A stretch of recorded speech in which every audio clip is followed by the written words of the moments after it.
Hello friend, તો આજે ભાઈ આપણા તમારા સાચા સમાચારમાં તમારું બધાનું સ્વાગત છે આપણા પેજ પર, બરાબર?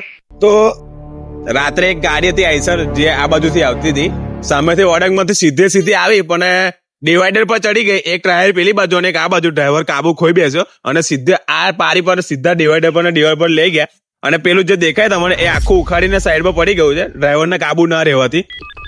આ સાઈડ થી પેલી સાઈડ થી રોંગ સાઈડ આવીને આ બાજુ ધીમે ધીમે ગાડી ગતી રહ્યો. ડ્રાઈવર નંબર એવું કશું આપણે કઈ જોયું નહીં, પણ રાતે આ ઘટના એટલા માટે બની કે અહીંયા આગળ કોઈ બોર્ડ એવું મારેલું જ નહીં કે જેનાથી ખબર પડે કે અહીંયા આગળ વડંગ છે.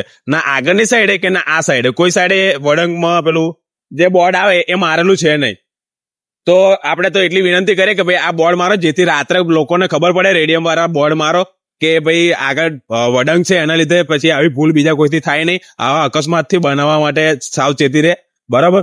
કારણ કે આવા બનાવ જો થાય અને આ બાજુથી કોઈ આવતું હતું તો પછી રાતે કોઈ મોટી દુર્ઘટના બની જતી. તો બહુ ખાસ કંઈ કેવું નહીં, આટલું જ છે અત્યારે. જય હિન્દ.